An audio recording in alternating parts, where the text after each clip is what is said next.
So hi everyone, Akshansh this side. So this video is for RTP May 24 attempt. अब की बार की RTP में मैं कहूँ तो थोड़े से पॉइंट हैं जो हल्के फुल्के ट्रिकी हैं और अमेंडमेंट को ध्यान में रखते हुए RTP बनाई है, तो आपको RTP छोड़ के नहीं जानी। अमेंडमेंट का मेरा यूट्यूब पे वीडियो है, उसको आप देखेंगे 2.5 आवर्स का वीडियो है, तो उससे 10 मार्क का पेपर आपको अमेंडमेंट का देखने को मिलेगा उस वीडियो से। उस अमेंडमेंट पे क्या क्या क्वेश्चन बन सकते थे वो RTP में हमें देखने को मिले हैं, थोड़े बहुत पॉइंट। इनफैक्ट कई क्वेश्चन के अंदर कुछ अमेंडमेंट के पॉइंट डालती है, तो MCQs भी कुछ ज़्यादा डिफिकल्ट नहीं है, MCQs आप कर सकते हैं। एक मेरा यूट्यूब पे MCQ बुकलेट के भी कुछ मैंने केस स्टडीज़ के वीडियो डाल रखे हैं। अभी आप बोलोगे सर वो तो पुरानी बुक से था, ICA की पुरानी बुकलेट से है, तो ऐसे कुछ ज़्यादा अमेंडमेंट नहीं है, आप उस बुक से कर लो। वो उन केस स्टडीज़ को कर जाओ, 40 केस स्टडीज़ दे रखी हैं, उनको आप करके जाओ। और जो छोटे छोटे MCQs हैं उसका भी एक 2.5 आवर्स के 1.5 आवर्स के लगभग वीडियो है, उसको आप देख लोगे तो MCQs में काफ़ी हेल्प मिलेगी, क्योंकि काफ़ी बच्चों को MCQs में प्रॉब्लम आ रही है। डिस्क्रिप्शन बॉक्स में प्लेलिस्ट का लिंक दे रखा है, उसके अंदर आपको सारी चीज़ें मिल जाएगी। चलिए शुरू करते हैं RTP। कोशिश करेंगे कि इसको 70 से 75 मिनट्स के अंदर खत्म करें विद 100% कवरेज। Let's start. तो केस स्टडी नंबर 1 के अंदर क्या दे रखा है, देखो ध्यान से सुनना, बिल्कुल 100% अटेंशन के साथ सुनना, इधर उधर ध्यान मत भटकाना, पीछे जाके देखोगे टाइम वेस्ट होगा। धैर्य लिमिटेड एक कंपनी है इंडिया के अंदर जो कि रजिस्टर्ड है केरला के अंदर, is engage in supplying goods and services. धैर्य लिमिटेड केरला के अंदर रजिस्टर्ड है, गुड्स और सर्विसेज दोनों सप्लाई करती है। धैर्य INC इसी की एक फॉरेन के अंदर कंपनी है, USA के अंदर, जो कि सब्सिडरी है धैर्य लिमिटेड की, ठीक है। तो होल्डिंग कंपनी इंडिया के अंदर है, सब्सिडरी कंपनी कहां पर है, इंडिया के बाहर है, दोनों रिलेटेड पर्सन माने जाएंगे। And is engage in supply of information technology service to customer in USA, ठीक है जी। Dhairya limited India has undertaking following transaction during the month of April month के अंदर ये ट्रांजैक्शंस आपको दे रखे हैं। धैर्य लिमिटेड ने क्या किया, ये ट्रांजैक्शंस अंडरटेक किए। Supplied large paper roll to fort mount school Bangalore. तो धैर्य लिमिटेड कहां से थी, केरला से थी। इसने क्या किया, पेपर सप्लाई किया बैंगलोर के किसी स्कूल को, फोर्ड माउंट स्कूल को इन्होंने पेपर सप्लाई किया for printing the question paper as director by the school. School ने ये डायरेक्ट किया था। Dhairya private limited delivered the paper rolls at a printing press located in Trivandrum Kerala. समझना मेरी बात, अगर आपने एग्जामिनेशन चैप्टर के अंदर एजुकेशन इंस्टीट्यूशन वाला पॉइंट देखा होगा, अगर कोई भी education institution conduct of exam की सर्विस लेता है तो एग्जाम है, लेकिन वो पॉइंट सिर्फ और सिर्फ सर्विसेज पे था। यही अगर क्वेश्चन में दे रखा होता कि पेपर के साथ प्रिंटिंग की सर्विसेज मिली, तो कंपोजिट सप्लाई वाला सर्कुलर था, पेपर और प्रिंटिंग वाला, तो उसको हम सप्लाई ऑफ सर्विस मान लेते। अगर ये ऐसा बोलता कि पेपर के साथ साथ प्रिंटिंग की सर्विस दे रहा, तब तो एग्जाम मान लेते। लेकिन अभी इस वाले केस में क्या होगा, टैक्सेबल होगा, क्योंकि माना जाएगा कि पेपर तो गुड्स है, सर्विस थोड़ी है। तो अगर आप गुड्स की अभी क्या कर रहा है, धैर्य गुड्स सप्लाई कर रहा है स्कूल को, तो टैक्सेबल हो जाएंगे। सर्विस करना होता तो एग्जाम हो जाती, कंडक्ट ऑफ एग्जाम की सर्विस मान लेते। तो now in this case it is taxable. Recall हो रहा है तो एक बार वीडियो को लाइक करते रहना, ठीक है। Bond amount record from the outgoing MD of Dhairya Limited since he had left the employment. देखो याद करो, सप्लाई चैप्टर के अंदर है, हमने एक लिक्विडेटेड डैमेजेस वाला सर्कुलर देखा था। उस सर्कुलर के अंदर देखो क्या देखा था, मैं आपको सर्कुलर ही खोल के दिखा देता हूँ।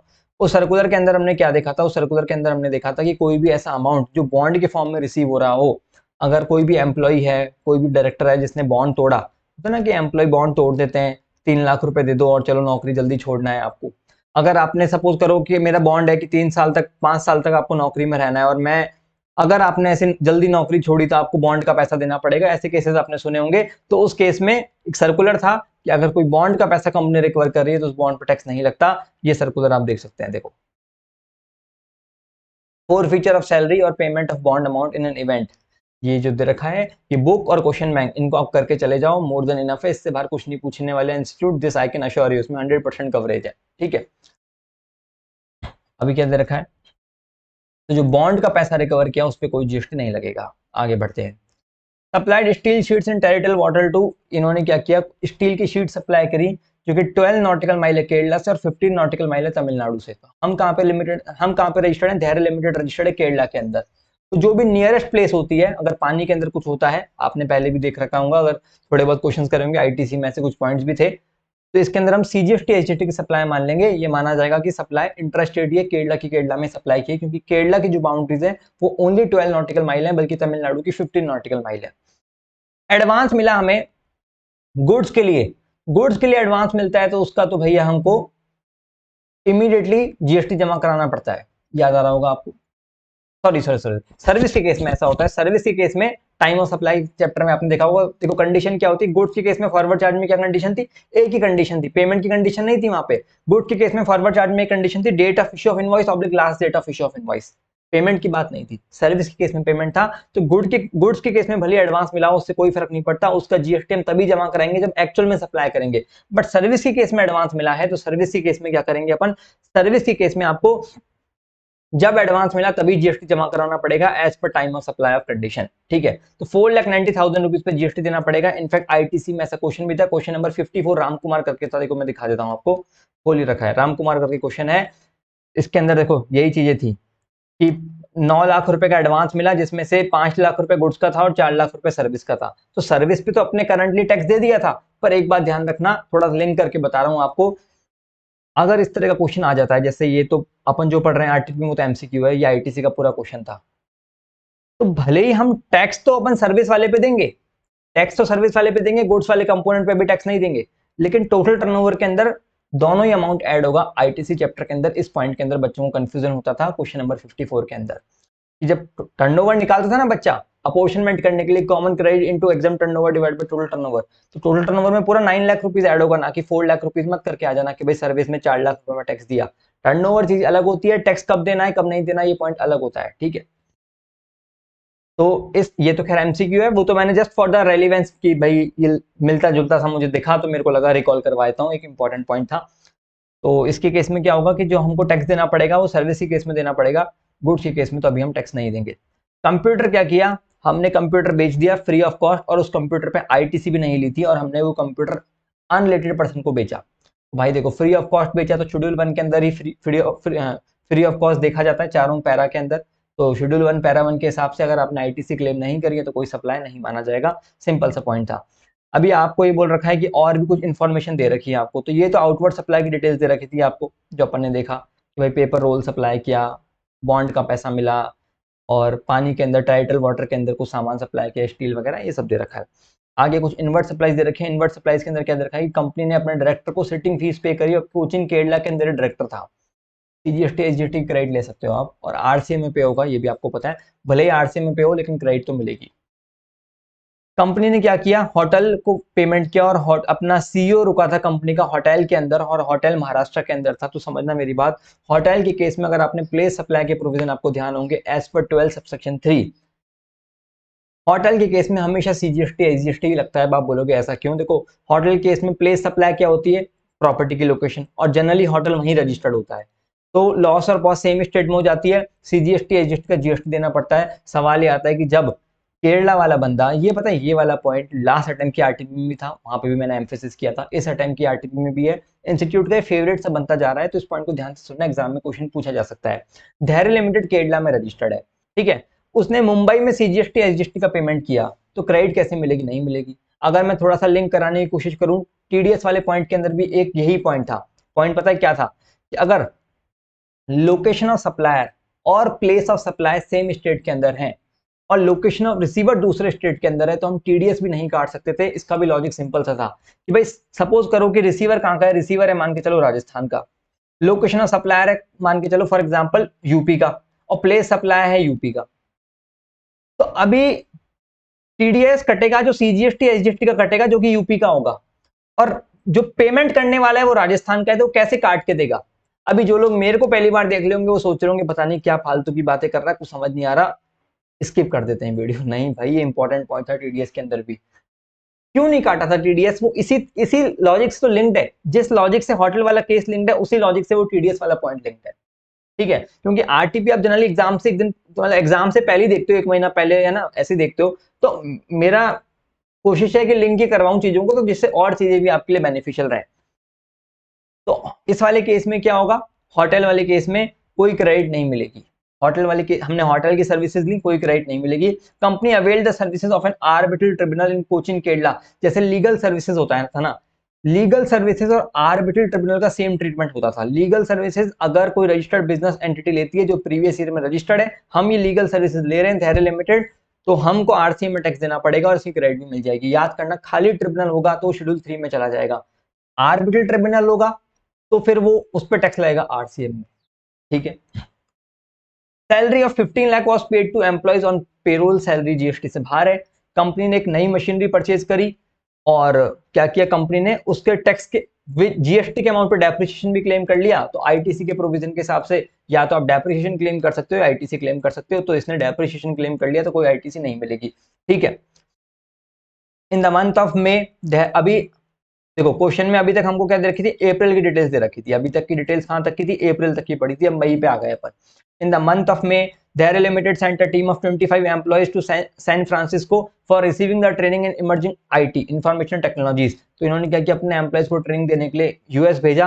और यूएस के अंदर जो इनकी फॉरेन की कंपनी है ना, धैर्य आईएनसी, उन्होंने इनको ट्रेनिंग प्रोवाइड करी। और क्या किया, जो एक्सपेंसेस पे किए वो हमने पे करे, ठीक है। अब समझना आप लॉजिकली देखो, आप प्लेस सप्लाई के प्रोविजन में जाओगे तो भी आपको आंसर आ जाएगा। और अगर आप प्रैक्टिकल तरीके से सोचोगे ना, कई बार एग्जाम में नर्वस हो जाते हैं। अब एक बात बताओ, मैं एक कंपनी हूँ, मैंने अपने एम्प्लॉयज को, मान के चलो मैं हूं धैर्य लिमिटेड, मैंने अपने एम्प्लॉयज को यूएस भेजा। वहां का कोई पर्सन, यूएस में कोई पर्सन मेरे एम्प्लॉयज को ट्रेनिंग दे रहा है, वो क्या जीएसटी बिल बना के देगा क्या? आप लॉजिकली सोचना। आप तो साइड में रखो प्लेस सप्लाई, आप तो देसी तरीके पे आ जाओ। प्लेस सप्लाई पे आओगे तो सेक्शन 13 के हिसाब से तो वही प्लेस सप्लाई माना जाएगा। आप तो नॉर्मली भी सोचो, तो अगर बाहर का विदेशी आदमी ट्रेनिंग दे रहा होगा मेरे एम्प्लॉय को, वो जीएसटी बिल देगा क्या? उसको क्या पता जीएसटी क्या है? तो इस केस में कोई जीएसटी नहीं लगेगा, ठीक है। आगे देखो, फर्दर धूम event limited and event management company located and registered eight Karnataka had organized a cultural event in the month of May for धैर्य लिमिटेड। धैर्य लिमिटेड ने एक इवेंट करा। धैर्य लिमिटेड कहां पर है, केरला में रजिस्टर्ड है। उसने एक इवेंट करा दुबई के अंदर, और उसने इवेंट मैनेजमेंट की सर्विस ली। मैंने आपको बार बार प्लेस सप्लाई पढ़ाते टाइम कहा था कि 12 सबसेक्शन 7 इंपॉर्टेंट है। 12 सबसेक्शन 7 क्या बोलता है कि अगर कोई रजिस्टर्ड पर्सन इवेंट ऑर्गेनाइजेशन की सर्विस लेता है तो प्लेस सप्लाई क्या माना जाता है, location of such registered person. तो धैर्य रजिस्टर्ड है, धैर्य केरला में रजिस्टर्ड है, तो प्लेस सप्लाई केरला माना जाएगा, ठीक है। अगर अनरजिस्टर्ड होता, मान के चलो इस केस में धैर्य, तो भी अपन ने क्या कहा था कि अगर इवेंट आउटसाइड इंडिया हो और रिसीवर अनरजिस्टर्ड हो तो भी place supply location of receiver ही माना जाएगा। अरिजीत सिंह वाला एग्जांपल, ठीक है जी। तो इस केस में क्या होगा, 10 लाख रुपए जो पे किए धैर्य ने, उसका प्लेस सप्लाई क्या माना जाएगा, धैर्य की लोकेशन माना जाएगा, केरला प्लेस सप्लाई माना जाएगा। क्वेश्चन में आपको सीजीएसटी आईजीएसटी की रेट वगैरह दे रखी है और आपको 6 एमसीक्यू करने हैं इसके बेसिस पे। Which of the following activities transaction undertaken by Dhairya Limited do not amount to supply, कौन कौन सा सप्लाई नहीं माना जाएगा? तो हमने क्या बोला, supply of steel sheets and territorial water. भाई ये तो सप्लाई है, टेरेटल वाटर में सप्लाई की थी केरला, अपन ने माना था 12 नॉटिकल माइल, सीजीएसटी आईजीएसटी का टैक्स दिया था। Computer being used for computer free of cost दिया था, वो सप्लाई नहीं है क्योंकि उस पर आईटीसी नहीं लिया था। हमने स्कूल को पेपर दिया था, वो भी सप्लाई है, उस पर भी टैक्स लगेगा। लेकिन हमने एमडी से बॉन्ड का पैसा रिकवर किया, वो सप्लाई नहीं मानेंगे क्योंकि भाई वो एक लिक्विडेटेड डैमेजेस वाला सर्कुलर आ रखा है। तो पॉइंट नंबर 2 और 4 सप्लाई नहीं माना जाएगा। तो answer will come a answer आ जाएगा इसका। सेकंड वाले पॉइंट पे आ जाओ, which of the following inward supply received by Dhairya Limited in the month of April are taxable under reverse charge, कौन सा टैक्सेबल होगा आरसीएम के अंदर? Services received from independent director, director की सर्विस ली तो बिल्कुल बात है, डायरेक्टर की सर्विस आरसीएम में टैक्सेबल होगी। डायरेक्टर की कौन सी सर्विस, इस पे भी एक सर्कुलर था, याद करो। डायरेक्टर अगर in the form, in the capacity of director कोई भी सर्विस दे रहा है तो आरसीएम में टैक्स लगेगा। किसी दूसरे फॉर्म में, सपोज करो डायरेक्टर किसी दूसरी चीज की सर्विस दे रहा है, सपोज करो अपनी प्रॉपर्टी रेंट पे दे रहा है या कुछ भी कर रहा है और कोई service, in the capacity of director देगा तब तो आरसीएम में कंपनी टैक्स पे करेगी। किसी दूसरे तरीके से देगा तो वो रेलिवेंट जो भी सर्विस दे रहा है उस पर फॉरवर्ड चार्ज लग रहा होगा या रिवर्स चार्ज लग रहा होगा, वो केस देखा जाएगा। याद आ रहा है, रिकॉल हो रहा है तो एक बार लाइक जरूर मार देना साहब, ठीक है। आगे देखो, तो पहले वाले केस में तो आरसीएम लग जाएगा। Accommodation services received from Hillwoods hotel Mumbai, इस पे कोई आरसीएम नहीं है, फॉरवर्ड चार्ज लगता है होटल में। तो आरबिटल टर्मिनल पे भी आरसीएम लगता है, तो फर्स्ट और थर्ड आरसीएम का हो गया। मशीनरी पे कोई आरसीएम कुछ नहीं पड़ा अपन ने ऐसा, और सैलरी भी तो कोई जीएसटी नहीं लगता। तो फर्स्ट और थर्ड मतलब पॉइंट नंबर डी आंसर हो जाएगा, सेकंड का डी आंसर हो जाएगा। बड़ा सॉर्टेड एंड सिंपल है जी। आगे बढ़ते हैं, computer total GST payable on outward supplies before setting off ITC for the month of April. अप्रैल का हमको ग्रॉस जीएसटी लायबिलिटी निकालना है, बोल रहा है कि आईटीसी को सेट ऑफ मत करना, ग्रॉस जीएसटी लायबिलिटी निकालना है अप्रैल का। तो चलो ग्रॉस जीएसटी लायबिलिटी में आ जाते हैं। इसने क्या किया, स्कूल को पेपर सप्लाई किया, कुछ खाली पेपर, तो स्कूल बैंगलोर के अंदर है तो आईजीएसटी लग जाएगा, ठीक है। तो 15 लाख रुपीज पे 18%, तो 2,70,000 रुपीज तो ये हो गया आईजीएसटी का।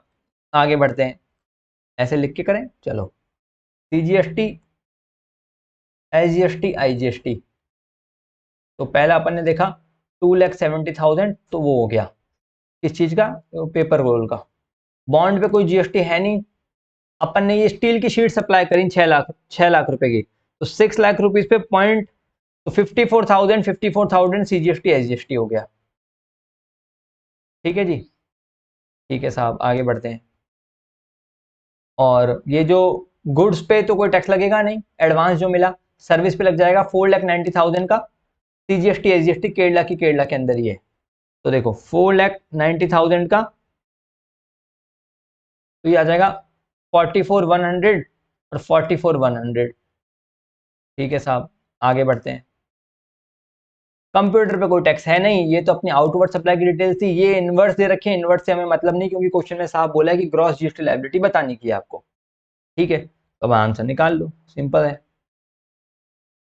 ये आ गया 54,000 प्लस 44,100, 9,800, 98,100 और 2,70,000। कुछ गड़बड़ तो नहीं कर दी? ये बी वाला आंसर आ जाएगा, एक बार चेक कर लेते हैं आंसर का। ये आंसर बी आंसर आ गया 3 का भी, कोई दिक्कत ही नहीं। आगे बढ़ते हैं। Computer total ITC admissible to Dhairya Limited for the month of April. अप्रैल में कितनी आईटीसी मिलेगी? चलो साहब आईटीसी पे आ जाते हैं, इनवर्ट सप्लाईज पे आ जाते हैं। कंपनी ने क्या किया, डायरेक्टर को सिटिंग फीस पे करी 1,00,000 के अंदर, तो ये आईटीसी मिल जाएगी। ठीक है, तो अभी आईटीसी का अमाउंट निकालते हैं अपन। सीजीएसटी, एसजीएसटी, आईजीएसटी और डायरेक्टर को क्या किया, सिटिंग फीस पे करी। 54,000, 54,000, 6 लाख रुपए का था ना अमाउंट।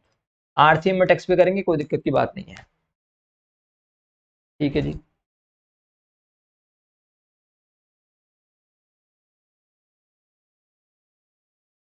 यही तो पूछा था। ठीक है, अच्छा एक चीज और ध्यान रखना, थर्ड वाले में यहाँ पे पूछा है कि जीएसटी आउटवर्ड सप्लाई पे कितना है। आरसीएम का टैक्स, ऑल्दो आरसीएम का हमें पे करना पड़ता है, लेकिन अगर इसमें सिंपल इतना बोला होता कि compute the total GST payable, बस इतना लिखा होता, ये लाइन मिस, ये 3 वर्ड मिसिंग होते, तो इस केस में हम आरसीएम के जो हमने इनवर्ट सप्लाईज पे हम टैक्स पे करे ना, वो भी इसके अंदर हम ऐड करते। लेकिन यहाँ पे साफ साफ लिखा हुआ है कि जीएसटी आपको आउटवर्ड सप्लाई पे कितना देना था, इसलिए हमने वो आरसीएम का टैक्स जो हमको पे करना है वो हम इसमें ऐड नहीं किए। ठीक है, थर्ड वाले पॉइंट को बता रहा था। फोर्थ वाले पॉइंट पे आ रहे हैं कितना आईटीसी मिलेगा। तो हमने क्या देखा, पहला पॉइंट तो कि भाई ये 54,000 का आईटीसी मिल जाएगा, होटल वाले केस में मिलेगा नहीं, आर्बिट्रल टर्मिनल वाले केस में मिल जाएगा। 6 लाख तो ये और 7 लाख ये दोनों केरला का है, सेम स्टेट का, 13 लाख रुपए पे आईटीसी मिल जाना चाहिए। और सैलरी पे कोई मतलब नहीं है, मशीन पे कोई मतलब नहीं है। और ये जो इवेंट हुआ था ना, क्या बोलते हैं, एम्प्लॉयज की ट्रेनिंग तो इंडिया के बाहर हुई थी, तो जीएसटी का कोई सवाल ही नहीं है। ये जो इवेंट हुआ था ना, धूम इवेंट वाला, धूम इवेंट एक कंपनी जिसने इवेंट मैनेजमेंट की सर्विस दी थी, पर वो मई के अंदर हुआ था, वो इवेंट मई के अंदर हुआ था। और आपसे क्वेश्चन में पूछा है कि अप्रैल का बताओ, आपसे पूछा है अप्रैल का बताओ। अप्रैल के तो दो ही अमाउंट हुए, 6 लाख और 7 लाख। 6 लाख तो कौन सा हुआ, डायरेक्टर वाला, 7 लाख हुआ आरबीएल टर्मिनल वाला। 13 लाख का 99% कर लो, हो गया काम खत्म। 13 लाख का 99% कर लो, तो 1,17,000, 1,17,000। आईजीएसटी कुछ है नहीं, सीजीएसटी एसजीएसटी है। तो ये कितना हो गया, 1,17,000, 1,17,000 आईजीएसटी हो गया नील। सॉर्टेड तरीके से चल रहा है, कोई तकलीफ नहीं आ रही। आगे बढ़ते हैं। Whether GST is payable on event organise by Dhoom limited Karnataka for Dhairya limited. हाँ भाई, इस पे जीएसटी लगेगा as per 12 subsection 7 event organisation और प्लेस सप्लाई। क्या माना जाएगा कि अगर B2B ट्रांजेक्शन है तो location of such registered person, तो जीएसटी लगेगा। और प्लेस सप्लाई क्या हो जाएगा, केरला हो जाएगा। फिफ्थ का आंसर बी आ जाएगा, फिफ्थ का आंसर बी आ जाएगा, देख लो फिफ्थ का आंसर बी है। ठीक है, आगे बढ़ते हैं सिक्स वाले पॉइंट पे। How shall the amount paid toward the training expenses, जो ट्रेनिंग इंडिया के बाहर हुई उस पर कोई जीएसटी नहीं लगेगा, no GST, GST is applicable नहीं। तो पहला आंसर आ जाएगा सिक्स का ए, सिक्स का ए आंसर आ जाएगा। डन हो गया काम। चलिए आगे दूसरी वाली केस स्टडी पे मूव करते हैं। दूसरी वाली केस स्टडी क्या बोलती है, alpha cargo private limited are company registered under GST in the state of Rajasthan. एक कंपनी है अल्फा कार्गो प्राइवेट लिमिटेड, जिसका बिजनेस क्या है, गुड्स ट्रांसपोर्टेशन का बिजनेस है। गुड ट्रांसपोर्टेशन का बिजनेस करती है, कोरियर कंपनी जैसी है। कोरियर में भी अब की बार अमेंडमेंट थे 12 सबसेक्शन 8, याद दिलवा दूंगा बीच में अगर कुछ रेलिवेंट पॉइंट आया तो। अल्फा कार्गो प्राइवेट लिमिटेड एक कंपनी है जो कि ट्रांसपोर्टेशन ऑफ गुड्स का बिजनेस करती है। In addition to its head office registered in Rajasthan, Rajasthan में तो इनका हेड ऑफिस रजिस्टर्ड है ही। The company also obtained registration other state where it is operating a supplier of good transportation service, Rajasthan में तो रजिस्टर्ड है ही, उसके अलावा दूसरे स्टेट्स में भी रजिस्टर्ड है। During the month of January following transaction undertaken, जनवरी मंथ के अंदर ये ट्रांजेक्शन अंडरटेक हुए। Revenue from service of transportation of goods provided to registered person, इन्होंने क्या किया, ट्रांसपोर्टेशन की सर्विस दी रजिस्टर्ड पर्सन को, जिससे 70 लाख रुपए का रेवेन्यू आया इनके पास, 70 लाख रुपीज का। ठीक है, आउटवर्ड सप्लाई है इनकी, कोई दिक्कत की बात नहीं है। Revenue from supply of good transportation services provided to Dhoop garment registered in Rajasthan for transportation of good to Japan is 18,10,000। याद करो, अमेंडमेंट से पहले ऐसा होता था कि अगर आपका कोई भी सामान इंडिया के बाहर जाता है तो प्लेस सप्लाई में आउटसाइड इंडिया मानते थे और जीएसटी नहीं लगता था। लेकिन अभी 12 सबसेक्शन 8 का जो प्रोविजन था उसमें चेंज करे और उन्होंने बोला कि ऐसा नहीं होगा, प्लेस सप्लाई क्या माना जाएगा, इस केस में इंडिया ही माना जाएगा। क्लियर है? नहीं है, राजस्थान माना जाएगा प्लेस सप्लाई। अभी तक हमने क्या बोला कि हमको 70 लाख रुपए का रेवेन्यू जनरेट हुआ क्योंकि हमने रजिस्टर्ड पर्सन को सप्लाई करी, फिर हमने किसी धूप गारमेंट को सप्लाई करी, 18,10,000 का रेवेन्यू वहां से जनरेट हुआ।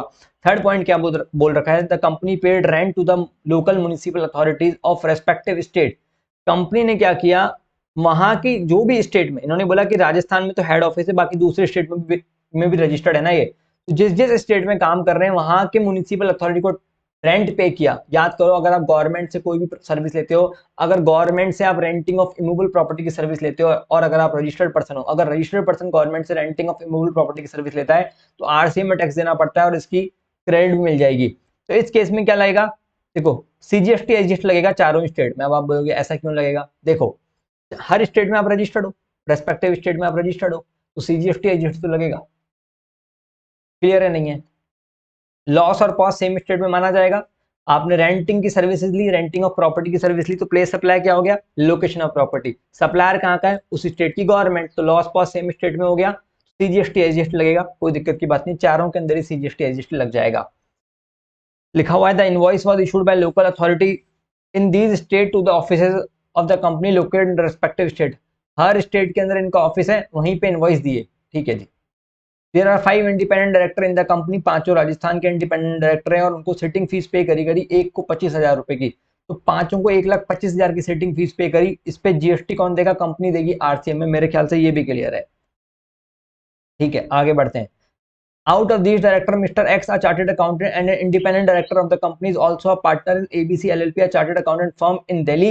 ABC LLP provide consultancy services to the, इसका मतलब ये है कि डायरेक्टर क्या कर रहा है, कंपनी को एज अ डायरेक्टर सर्विस तो दे ही रहे हैं, जिसके लिए 25,000 रुपए महीने का पे कर रहे हैं ये लोग, 1,25,000 रुपए कंपनी टैक्स पे करेगी आरसीएम में टैक्स। उसके अलावा डायरेक्टर कोई दूसरी सर्विस भी दे रहा है, उसके अलावा डायरेक्टर कोई प्रोफेशनल सर्विस भी दे रहा है एज अ चार्टेड अकाउंटेंट, और उसके लिए क्या किया, 1,50,000 रुपीज का इनवॉइस इशू किया, उसके लिए 1,50,000 रुपीज का इनवॉइस इशू किया। और ये जो चार्टेड अकाउंटेंसी फर्म है ना, वो दिल्ली की है और हम कहां पर हैं, हम राजस्थान के हैं। तो 1,50,000 रुपीज की सर्विस दी किसी डायरेक्टर ने, ठीक है, तो उसका टैक्स फॉरवर्ड चार्ज में लगेगा कि रिवर्स चार्ज। देखो, director as a directorship, as in the capacity of a director कोई भी सर्विस देता है कंपनी को, तब तो लगता है आरसीएम में कंपनी टैक्स देती है। नॉर्मली अगर दे रहा है कोई, मतलब जैसे डायरेक्ट अभी सीए की सर्विसेज दे रहा है डायरेक्टर, प्रोफेशनल सर्विसेज, तो उस केस में तो फॉरवर्ड चार्ज ही लगेगा, वही पर्सन टैक्स देगा, हमारी कंपनी क्यों टैक्स देगी। क्लियर है? नहीं है? आगे देखते हैं। हमारे लिए तो खर्चा हो गया, इसकी आईटीसी क्लेम कर लेंगे बस। आईटीसी तो हम सिटिंग फीस की भी क्लेम करेंगे, भले ही हमने आरसीएम में पे किया हो। Are you guys getting it? एक बार कमेंट बॉक्स में बताओ समझ में आ रहा है कि नहीं आ रहा, चैट में जितने भी लोग हैं। क्लियर है? क्वेश्चन करेंगे तो और समझ में आएगा। अभी तक हमने क्या देखा कि कंपनी ट्रांसपोर्टेशन सर्विसेज देती है, उसने 70 लाख रुपीज किसी रजिस्टर्ड पर्सन को सर्विस दी, वहां से कमाए। 18,10,000 धूप गारमेंट से कमाए, बाकी रेंटिंग की सर्विस ली, तो ये तो पहली दो तो आउटवर्ड सप्लाई थी, तीसरी इनवर्ड सप्लाईज है। ये रेंटिंग की सर्विस ली, लेकिन इसका टैक्स आरसीएम में पे करना पड़ेगा और क्रेडिट भी मिल जाएगी। फोर्थ वाली भी क्या है, ये फोर्थ वाली भी इनवर्ड सप्लाईज है, हमने सर्विस ली डायरेक्टर्स की 25,000 रुपए इंटू 5, इसका टैक्स हमें आरसीएम में पे करना पड़ेगा और क्रेडिट भी मिल जाएगी। फोर्थ का जो सेकंड वाला पार्ट है, वो हमने सीए से सर्विस ली, सीए एक डायरेक्टर ही था, खैर उससे फर्क नहीं पड़ता, तो वो भी हमारी इनवर्ट सप्लाईज हो गई और इसकी हमको आईटीसी मिल जाएगी, लेकिन टैक्स आरसीएम में पे नहीं करना पड़ेगा। एक और पॉइंट दे रखा है, अनदर इंडिपेंडेंट डायरेक्टर। अभी देखो इस वाले पॉइंट में क्या दे रखा है कि डायरेक्टर ने क्या किया, डायरेक्टर है जेड करके, उसने अपनी कंपनी को उसकी कंपनी ने लोन लिया किसी बैंक से, याद करो भाई साहब, एक अमेंडमेंट आया था वैल्यूएशन चैप्टर के अंदर। अमेंडमेंट तो कुछ नहीं था, बात ऐसी थी, सप्लाई चैप्टर के अंदर सर्कुलर था, फिर उसका इम्पैक्ट वैल्यूएशन चैप्टर में भी गया था। सर्कुलर पता है क्या था? सर्कुलर ऐसा था कि अगर कोई भी डायरेक्टर अपनी कंपनी को लोन देता, अगर कोई भी पर्सन किसी कंपनी में डायरेक्टर है और वो कंपनी बैंक से लोन लेती है और डायरेक्टर गारंटी देता है, तो आरबीआई का सर्कुलर था कि डायरेक्टर जो कंपनी को गारंटी दे रहा है ना, कंपनी की गारंटी दे रहा है, बैंक को जो गारंटी दे रहा है कंपनी की डायरेक्टर, उसके बदले में कोई पैसा चार्ज नहीं करेगा। ऐसा एक सर्कुलर आया हुआ है, आरबीआई ने बोल रखा है इसकी ओपन मार्केट वैल्यू 0 है। ठीक है, तो इसमें दे रखा है कि पर्सन है जेड, उसने गारंटी दी बैंक को कंपनी के लिए, कंपनी ने लोन लिया, गारंटी दी मिस्टर जेड ने, ठीक है, और उसने उसके बदले में कोई पैसा भी चार्ज नहीं करा। बढ़िया किया, क्योंकि आरबीआई का सर्कुलर है। आगे लिखा हुआ है कि कंपनी ने सर्विसेज ऑब्टेन करी मिस्टर वाई की, who is providing agency services for the payment of annual road tax payable to the government. भाई इनका बिजनेस ही ट्रांसपोर्टेशन का है, तो रोड टैक्स के प्रोविजन, इनको रोड टैक्स देना पड़ता है। तो इन्होंने क्या किया, किसी एजेंसी सर्विसेज ली किसी से कि यार देखो रोड टैक्स जमा कराने में थोड़ी कुछ फॉर्मेलिटीज होती होंगी, तो उन्होंने क्या किया, उसकी सर्विसेज ली कि आप हमारा रोड टैक्स जमा कराओ, और कंपनी ने 10 लाख रुपए का पेमेंट कर दिया। साफ देखो, सपोज करो कि आप हो, मैं कौन हूं, मैं ये कंपनी हूं, कौन सी कंपनी का क्या नाम है, अल्फा कार्गो प्राइवेट लिमिटेड। आपका बिजनेस ये क्या है कि आप रोड टैक्स की सर्विसेज देने में मदद करते हो। मैंने आपको 10 लाख रुपए का पेमेंट किया, आपने मुझे साफ साफ बोल दिया कि साहब 9,50,000 का तो रोड टैक्स है और 50,000 रुपए हमारी फीस है। एकदम ट्रांसपेरेंसी रखी, रूल 33 वाला प्योर एजेंट हो गया। ठीक है, तो 9,50,000 तो एक रियम्बर्समेंट का अमाउंट है जो मेरे को पे करना है। ठीक है, और 50,000 रुपए मेरी आपकी फीस है। ठीक है जी, ऐसा क्लियरली क्लियरली दिखा रखा है इन लोगों ने। Such amount include 9,50,000 as amount of road tax and is indicated separately in the invoice, and 50,000 as for mister Y for side services, 50,000 रुपए और दिए। तो जीएसटी किस अमाउंट पे लेगा? जैसे सपोज करो, सुनना मेरी बात,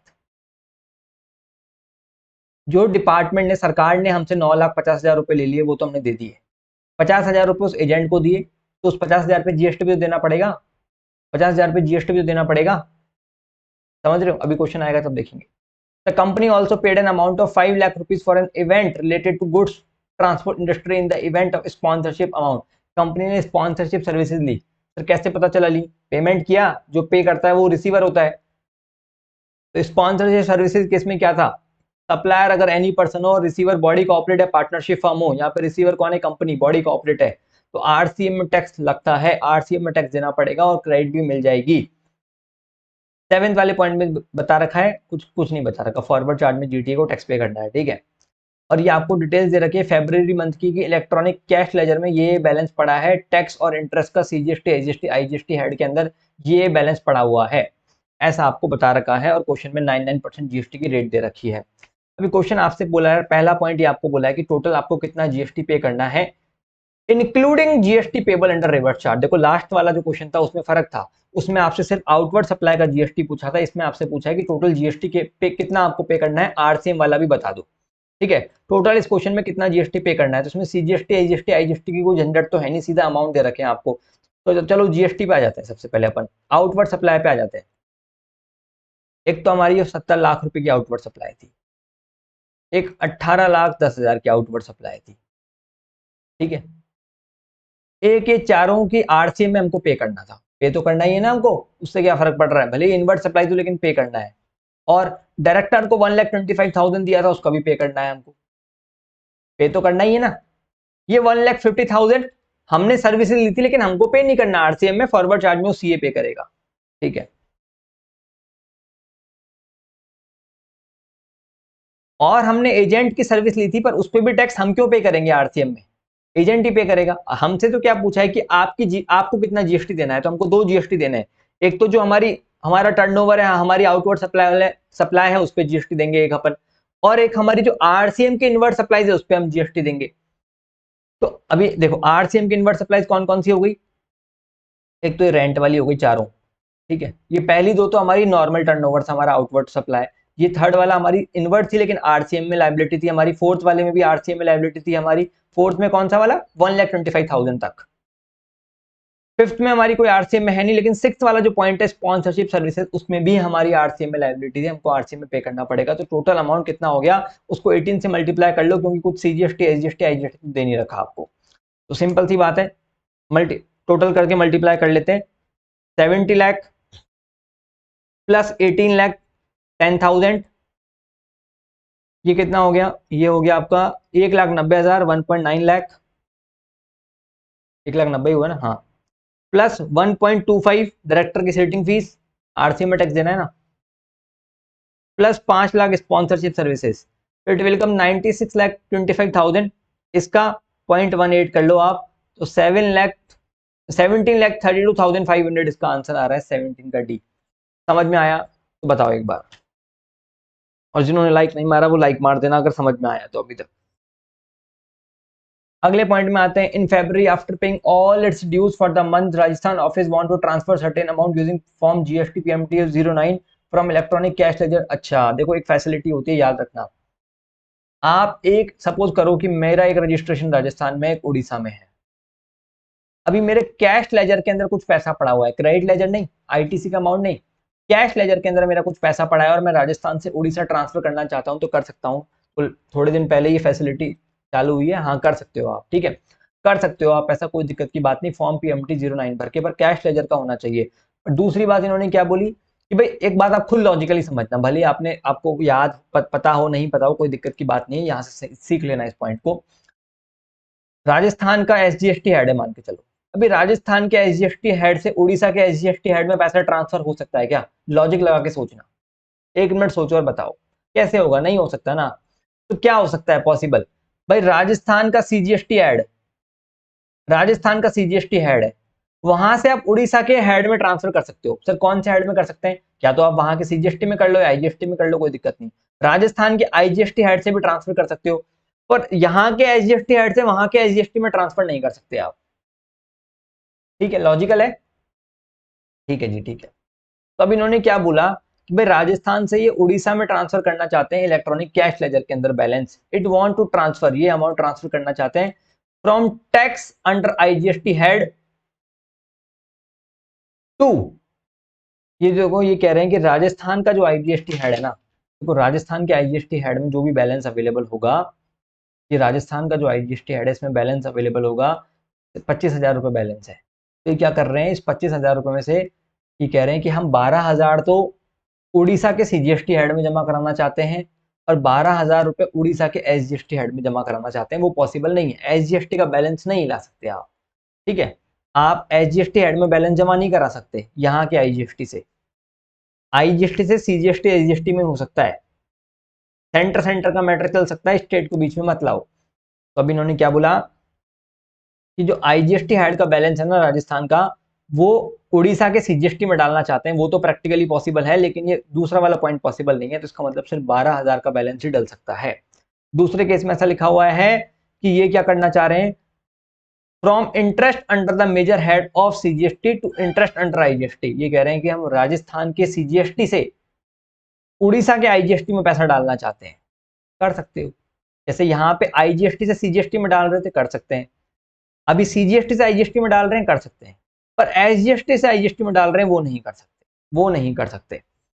तो समझना मेरी बात, आपसे एंड में क्या बोल रखा है कि आपको बैलेंस बताना है इलेक्ट्रॉनिक कैश लेजर अकाउंट के अंदर उड़ीसा ऑफिस के अंदर, आपको बताना है कि उड़ीसा ऑफिस के अंदर क्या बैलेंस बचेगा, और स्टार्टिंग ओपनिंग बैलेंस नील है उनका। तो देखो समझना मेरी बात, राजस्थान से उड़ीसा में अमाउंट जा रहा है, आपको बताना है उड़ीसा में क्या बैलेंस बचेगा, किस हेड में, सीजीएसटी एसजीएसटी और आईजीएसटी हेड में। तो देखना, हमने उड़ीसा के सीजीएसटी हेड में 12,000 रुपए डाले थे, एसजीएसटी तो गए नहीं, तो इसका मतलब उड़ीसा के सीजीएसटी हेड में 12,000 रुपए होंगे, वही तो डाले हमने, और आईजीएसटी और आईजीएसटी और एसजीएसटी तो जीरो होगा, क्योंकि हमने 12,000 रुपए सीजीएसटी हेड में तो डाले, एसजीएसटी वाला तो गया ही नहीं, पैसा जा ही नहीं सकता।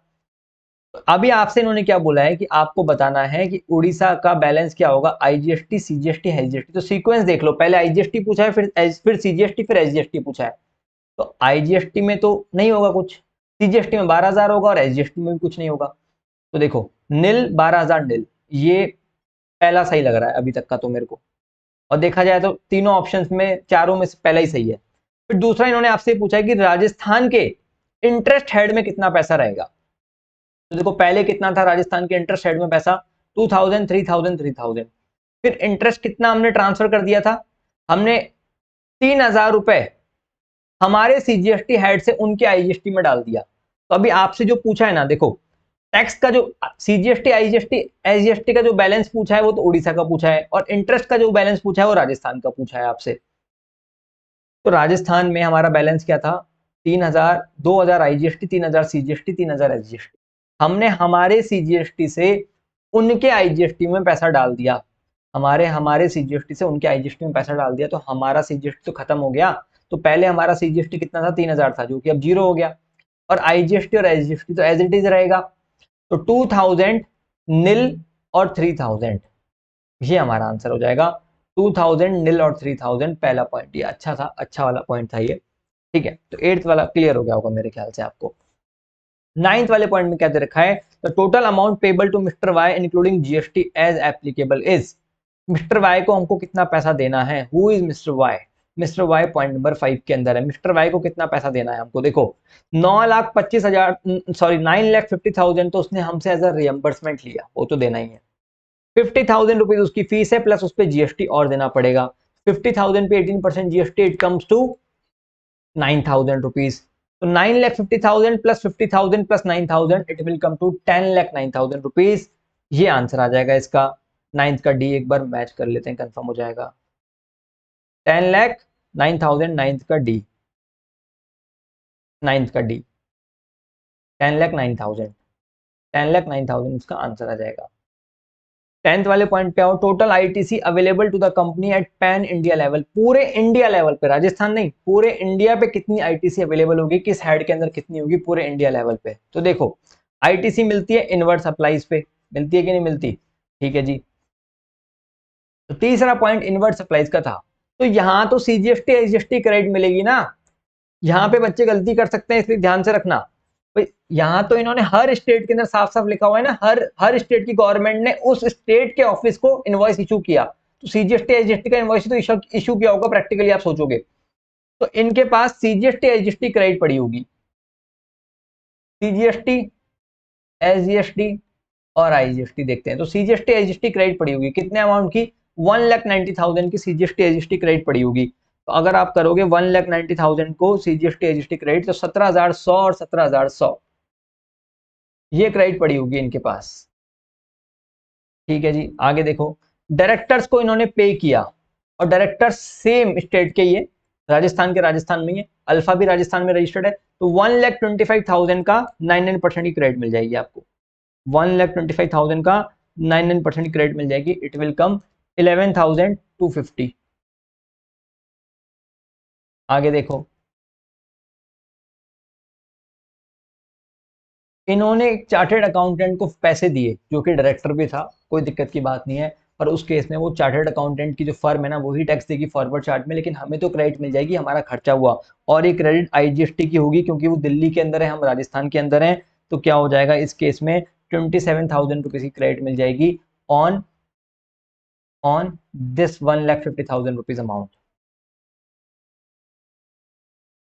आगे हमने जो एजेंसी सर्विसेज लिए ना, उसके 50,000 रुपये फीस दिए हमने, और वो एजेंट भी राजस्थान का ही है, लिखा हुआ है ना राजस्थान का है, इसकी भी हमें क्रेडिट मिल जाएगी सीजीएसटी एसजीएसटी की।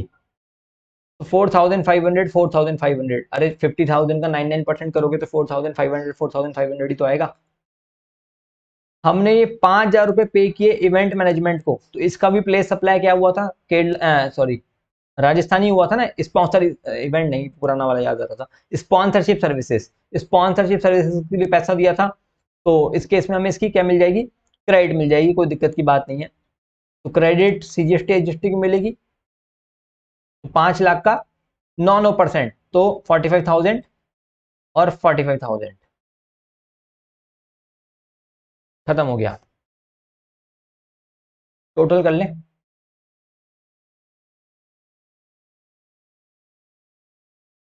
तो देखो 27,000 तो इधर आ रहा है, और एक ही ऐसा कॉलम है जहाँ 27,000 आ रहा है, तो आंसर सी आ जाएगा। बाकी आप इन दोनों का करके देख लेना। 77,850, 77,850 आना चाहिए।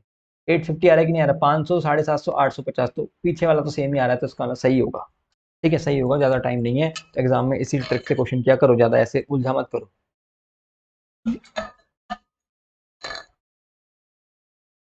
आगे बढ़े, आगे बढ़ते हैं। क्वेश्चन नंबर 11 में बोला है कि जो डायरेक्टर ने पर्सनल गारंटी दी उसका क्या होगा। तो याद करो, मैंने अभी आपको आरबीआई का सर्कुलर बताया था, सप्लाई चैप्टर के अंदर सर्कुलर आया नया अमेंडमेंट, कि भाई आरबीआई ने बोला है कि अगर डायरेक्टर गारंटी देता है तो उसके बदले में कोई पैसा नहीं लेगा। तो जब पैसा ही नहीं लेगा तो वैल्यू ऑफ सप्लाई क्या हो जाएगी? जीरो हो जाएगी, क्योंकि देखो डायरेक्टर और कंपनी रिलेटेड पर्सन है। As per rule number 28 value निकालते हैं।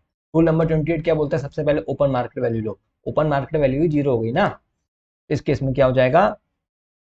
नील आंसर आ जाएगा बी। नील का रीजन सेकंड पॉइंट में अच्छे से दे रखा है कि ओपन मार्केट वैल्यू जीरो हो गई। आरबीआई की गाइडलाइन वगैरह, ये अमेंडमेंट वाला पार्ट हो गया, खत्म हो गया। दो केस स्टडीज खत्म हो गई।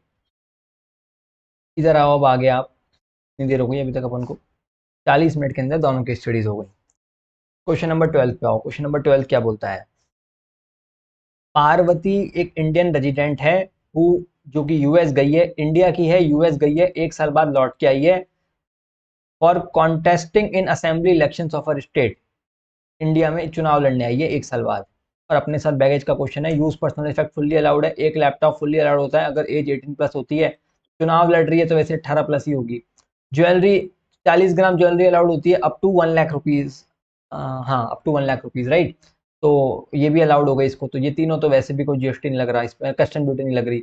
म्यूजिक सिस्टम पे 50,000 की जीएफए अलाउड हो जाएगी, तो 1,25,000 में 50,000 लेस कर देना, तो 75,000 का 38.5% की रेट से मल्टीप्लाई कर देना, तो आंसर आ जाएगा। करके देख लेना भाई इतना तो। क्वेश्चन नंबर 13 पे आते हैं। 13 अच्छा क्वेश्चन है, थोड़ा सा एक आध पॉइंट अच्छे हैं, इसको देख लेते हैं।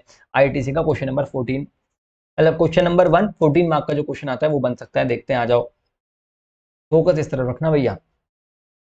Sitaram Industries Limited, a registered entity under GST in the state of Karnataka, is engaged in manufacture and supply of both taxable and exempt goods and services. Sitaram क्या कर रहा है? टैक्सेबल और एग्जाम गुड्स बना रहा है। ठीक है, देखो जितने भी बच्चे क्लास वाले थे, चाहे कोई सा भी बैच, एक्सप्रेस, फास्टर, रेगुलर, मेरे ख्याल से एकदम स्मूथ जा रहा होगा, कोई दिक्कत नहीं आ रही होगी। ठीक है, जिनको लगता है ना कि भाई अभी भी टाइम कम है, और अगर आपको लगता है कि आपका एक ही ग्रुप है और आप 4-5 दिन आईडीटी के लिए निकाल सकते हो, तो अब blindly you can go for express batch, से काफी रिवीजन हो जाएगा। कोई प्रमोशन नहीं कर रहा हूँ, फास्ट ट्रैक और रेगुलर का तो मैं बोलता भी नहीं हूँ ज्यादा, क्योंकि मुझे वो प्रमोशन लगता है। तो ये एक्सप्रेस बैच है हमारा, कॉस्ट टू कॉस्ट ही जाता है, तो इसमें हमको दर्द नहीं होता ऐसे प्रमोशन करते टाइम, क्योंकि ऐसा लगना नहीं होता कि मार्केटिंग कर रहे हैं, क्योंकि इसके अंदर कुछ प्रॉफिट मोटिव नहीं होता हमारा। तो सीताराम इंडस्ट्री लिमिटेड एक रजिस्टर्ड एंटिटी है जीएसटी के अंदर, कर्नाटका के अंदर। तो ध्यान से सुनना मेरी बात। कहाँ पे रजिस्टर्ड है? कर्नाटका के अंदर रजिस्टर्ड है। Is engage in manufacture and supply of both taxable and exempt goods. Taxable और एग्जाम गुड दोनों की दोनों सप्लाई करती है। ठीक है, following information for the month of October 2023 is provided by it. ये इन्फॉर्मेशन दे रखी है। Sold an old warehouse building in the state of Karnataka to a retail giant in the same state. Building बेच दी, building पे GST नहीं लगता।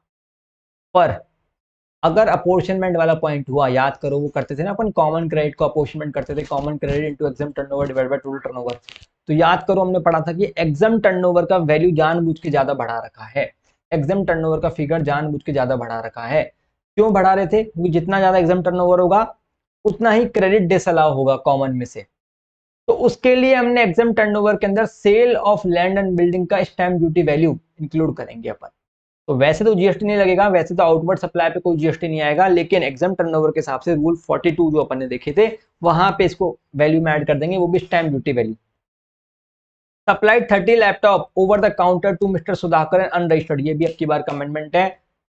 Place supply का 10(1)(ca), उसके अंदर क्या था? Over the counter sale. Over the counter sale के अंदर क्या था कि सपोज करो कि मैं जयपुर रहता हूं, मैं मनाली घूमने गया, मैंने वहां जाके कोई सामान परचेज कर लिया, तो उसका प्लेस सप्लाई क्या होगा?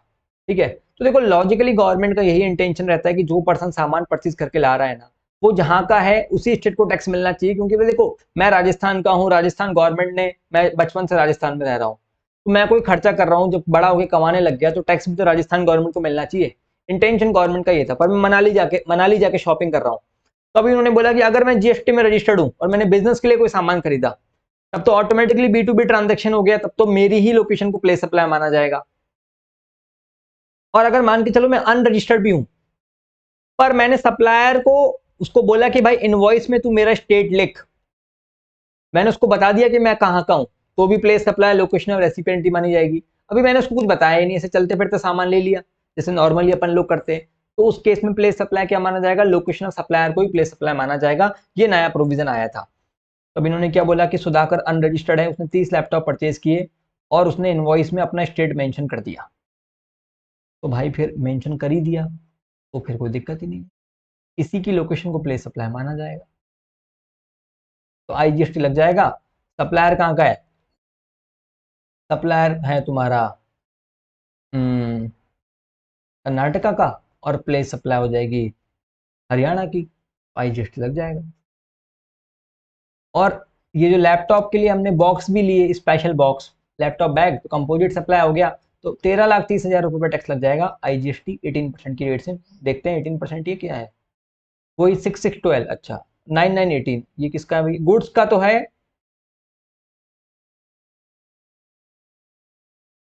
अच्छा 99 और 18% की टैक्स रेट है, लेकिन जो बॉक्स दे रखे ना लैपटॉप की उस पर 6,612 है, वो तो कंपोजिट सप्लाई का पार्ट हो गया, तो उस पर भी यही रेट लग जाएगी जो ओरिजिनल रेट है, तो 99 18% की रेट हो गई, तो 13 लाख आ गया, 13,30,000 पे 18% की रेट से टैक्स लग जाएगा आउटवर्ड सप्लाई। आगे देखो, provided direct selling agent services to Kumkum bank registered in GST, तो ये कौन है, सीताराम, जो कि रजिस्टर्ड है जीएसटी में, ये डायरेक्ट एजेंट सर्विसेज दे रहा है। तो याद करो मैंने आपको एंट्री आरसीएम का मेरा वीडियो देखा होगा, उसमें मैंने 3 4 बार एम्फेसिस किया है, कॉन्सेप्ट बाइट थी आरसीएम की, उसमें भी मैंने बताया था कि इंडिविजुअल डायरेक्ट सेलिंग एजेंट होना चाहिए। अगर individual direct selling agent bank NBFC को सर्विस देता है तो आरसीएम में टैक्स लगता है। बेटा हम तो कोई इंडिविजुअल है नहीं, तो फॉरवर्ड चार्ज में टैक्स देना पड़ेगा 1,30,000 रुपीज पे, सॉरी 4 लाख रुपीज पे फॉरवर्ड चार्ज में टैक्स देना पड़ेगा। Provided pure labour services pertaining to a single residential unit in Mumbai, otherwise known as a part of residential complex for erection and installation of renovation पे underline मार लो भाई साहब। देखो एक एंट्री थी एग्जामिशन के अंदर, सर कौन सी एंट्री थी, अभी तक तो याद हो ही गई होगी, जिन लोगों को एंट्री याद आ गई एक बार बताओ, बताओ एक बार एंट्री याद आ गई कि नहीं आ गई, जो लोग रिकॉर्डेड भी देख रहे हैं कमेंट बॉक्स में बताओ एंट्री याद आई कि नहीं आई एग्जामिशन वाली, अगर नहीं आई तो एक बार देख लो फटाफट भाई, बहुत बार हर आरटीपी में उसका सवाल पूछा जाता है, अब की बार हो सकता है कि एग्जाम में भी पूछ ली जाए, तो वो एंट्री एक बार देख ही लो।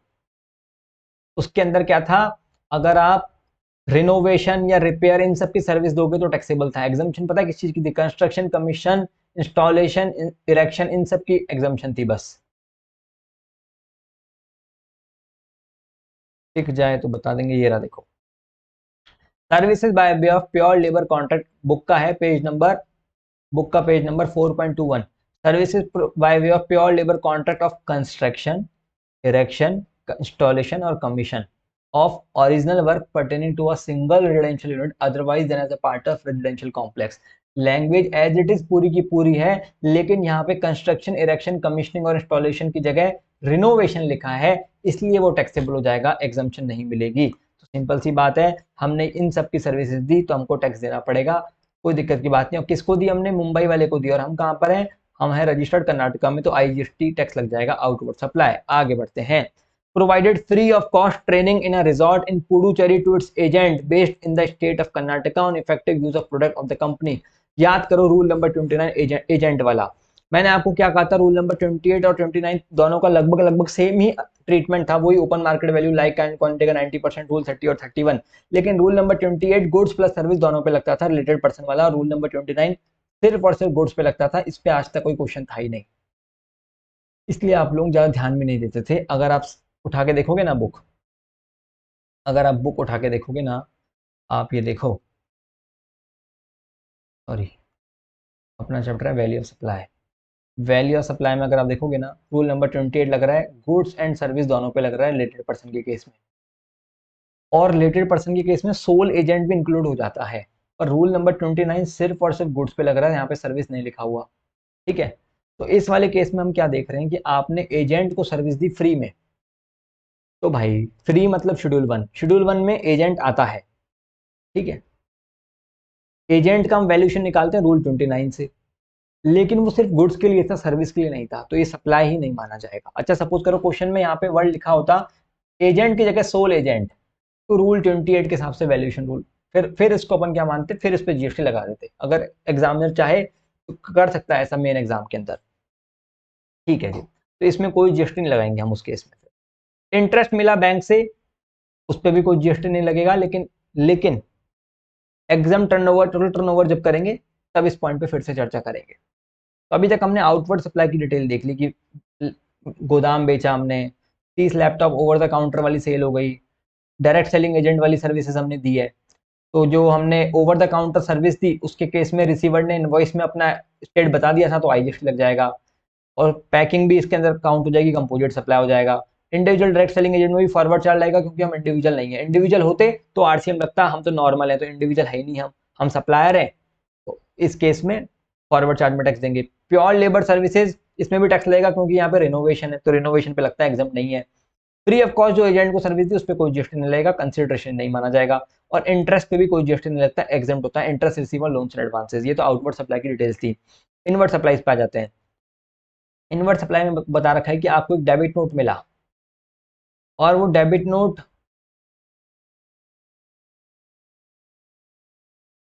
एक्चुअली देखो, डेबिट नोट आपको मिला, these inward supplies were used for goods manufactured in factory. तो डेबिट नोट आपको कब मिला, 16 अक्टूबर 2023 को आपको डेबिट नोट मिला। क्या डेबिट नोट इशू करने की कोई टाइम लिमिट है क्या? कोई टाइम लिमिट नहीं है। क्रेडिट नोट इशू करने की टाइम लिमिट है, डेबिट नोट इशू करने की कोई टाइम लिमिट नहीं है। तो फाइनेंशियल ईयर 2021 का डेबिट नोट अगर अक्टूबर 23 में मिला है तो क्या दिक्कत है? कोई दिक्कत नहीं है। इसकी आईटीसी कब तक ले सकते हैं? इसकी आईटीसी ले सकते हैं, याद करो, किसी भी इनवॉइस पे अपन मैक्सिमम कब तक आईटीसी अवेल कर सकते हैं अपन? तो ये फाइनेंशियल ईयर कौन सा, 23-24, जब डेबिट नोट मिला। Debit note is just like invoice only. तो इसकी आईटीसी कब तक ले सकते हैं अपन? 30th नवंबर 2024, और date of filing of annual return whichever is earlier. ठीक है, 30th नवंबर 2024 और date of filing of annual return whichever is earlier. Clear है? इनवर्ट सप्लाईज है। Solar panel installed in the factory, हमने solar panel install किए, 5 लाख रुपए का खर्चा किया, सोलर पैनल इंस्टॉल किए हमने। ठीक है, हमने एम्प्लॉयज के लिए यूनिफॉर्म परचेज करी 7 लाख रुपए की, 7 लाख रुपए का खर्चा किया, इनवर्ट सप्लाईज हैं, और इसमें हमने एम्प्लॉयज की यूनिफॉर्म परचेज करी। यूनिफॉर्म में क्या दे रखा है, 3 लाख रुपीज की यूनिफॉर्म तो आपकी फैक्ट्री में काम आने वाली थी, सेफ्टी के लिए, बिजनेस का खर्चा था, और 4 लाख रुपए पर्सनल पर्पज के लिए खरीदा, तो पर्सनल पर्पज पे तो आपको जीएसटी लगेगा नहीं, ब्लॉक क्रेडिट है। ठीक है, मतलब आईटीसी नहीं मिलेगी, सॉरी। तो अभी आईटीसी कितने में मिलेगी, 3 लाख रुपए पे आईटीसी मिल जाएगी। ठीक, आगे बढ़ते हैं। क्वेश्चन में आपको क्या दे रखा है, कंपनी ने कुछ एडिशनल इन्फॉर्मेशन दिया और बोल रखा है कि जो आपने वेयर हाउस बेचा था ना, उसकी स्टैम्प ड्यूटी वैल्यू है 32 लाख रुपीज। यहाँ पे आपने 30 लाख रुपए जो दिखा रहा है ना, लेकिन इसकी stamp duty value 32 lakh rupees. तो टोटल टर्नओवर के अंदर क्या जाएगा, एग्जाम टर्नओवर के अंदर और टोटल टर्नओवर के अंदर हम इसको ऐड करेंगे, sale of land and building, और इसका स्टैम्प ड्यूटी वैल्यू ऐड करेंगे। कंपनी ने क्या किया है, कॉर्पोरेट, ये भी अमेंडमेंट वाला पार्ट है, ये भी अमेंडमेंट वाला पार्ट है। कंपनी ने क्या किया है, एक कंपनी अगर दूसरे कंपनी को, दो रिलेटेड कंपनी जैसे सब्सिडरी होल्डिंग कंपनी है, कैसे भी, एक कंपनी अगर दूसरी कंपनी को, रिलेटेड कंपनी को कोई गारंटी देती है, डायरेक्टर देता है तब तो आरबीआई का सर्कुलर था, कंपनी है, कंपनी आपस में दे रही है, तो उस केस में हमने क्या देखा था कि आपको अगर फ्री में, जैसे इस क्वेश्चन में क्या रखा है कि कंपनी ने कॉर्पोरेट गारंटी दी 2 करोड़ के लोन के लिए, तो उस केस में कैसे निकालें, किस वैल्यू पे जीएसटी लगेगा? तो वैल्यूएशन चैप्टर के अंदर अगर आप जाओगे तो वैल्यूएशन चैप्टर के अंदर हमने देखा था एक्चुअल कंसिडरेशन और 1% of loan amount whichever is higher. ये वाला देख लो, रूल नंबर 28 का ये पॉइंट, ग्रीन वाला जो पॉइंट दिख रहा है ना आपको। तो इन्होंने क्या बोला, 2 करोड़ के लोन की गारंटी दी है, तो 2 करोड़ का 1% मतलब 2 लाख रुपए, एक्चुअल कंसिडरेशन दे नहीं रखा, तो 2 लाख रुपए पे जीएसटी देना पड़ेगा। ठीक है, 2 लाख रुपए पे जीएसटी देना पड़ेगा इस कंपनी को। Accountant of the company did not claim ITC in respect of debit note receive for the reason that the original accountant ने डेबिट नोट पे आईटीसी क्लेम नहीं करी। जीएसटी की रेट आपको ये बता रखी है, और आपको बोला है कि भैया क्या करना है वो बताओ। ठीक है,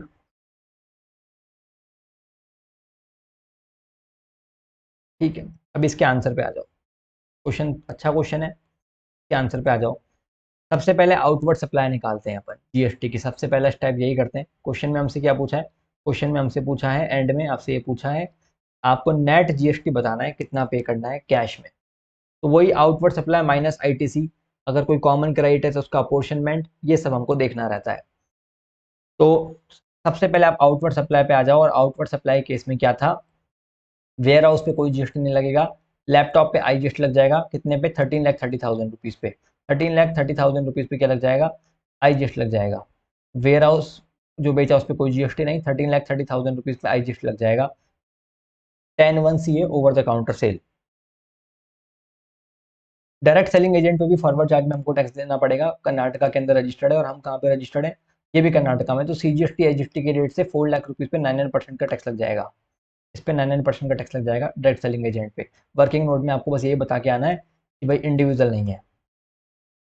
फिर हमने ये क्या किया, लेबर सर्विसेज दी, इस पे भी टैक्स लग जाएगा, एग्जम्पशन नहीं मिलेगी क्योंकि ये रिनोवेशन दे रखा है आपको, और ये मुंबई के अंदर दी, तो IGST लगेगा 6,20,000 का 18%। तो 6,20,000 का 18% हो जाएगा, और आपको वर्किंग नोट में बताना पड़ेगा कि रिनोवेशन है इसलिए एग्जाम नहीं है, इन्होंने ज़्यादा लिखा है, आप एक एक लाइन का लिखो पर लिख के जरूर आना। फिर आगे आ जाएगा कि आपने फ्री में एजेंट को सर्विस दी, उस पर कोई जीएसटी नहीं लगेगा, क्योंकि रूल नंबर 29 सिर्फ और सिर्फ गुड्स पे लगता है, सर्विस पे नहीं लगता। और इंटरेस्ट जो मिला उस पर भी कोई जीएसटी नहीं लगेगा, इंटरेस्ट जो मिला उस पर भी कोई जीएसटी नहीं लगेगा। क्लियर होगी कहानी। अच्छा, आपने कॉर्पोरेट गारंटी भी पे करी है, नीचे दे रखा था ना एडिशनल पॉइंट में, कंपनी ने गारंटी दी तो उस पर भी जीएसटी देना पड़ेगा। 2 करोड़ रुपए की आपने गारंटी दी है तो आप ही को टैक्स देना पड़ेगा उसका फॉरवर्ड चार्ज के अंदर। और आपने जिस कंपनी को गारंटी दी है वो कौन से स्टेट के अंदर है वो देख लो एक बार।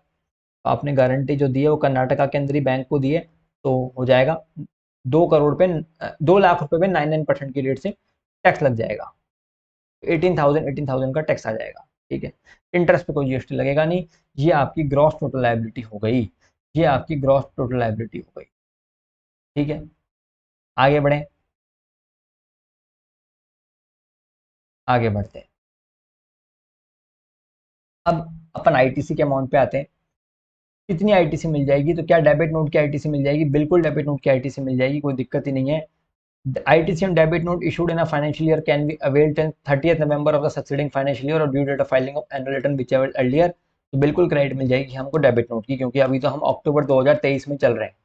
आराम से हम डेबिट नोट की इमीडिएट इफेक्ट से ITC ले सकते हैं, अगले साल के 30 नवंबर 24 तक और एनुअल रिटर्न की डेट तक ले सकते हैं। तो अभी तो हम अक्टूबर 23 में हैं तो आराम से ले सकते हैं। सोलर पैनल जो इंस्टॉल किए उसकी ITC लेंगे कि नहीं लेंगे, देखो समझना मेरी बात।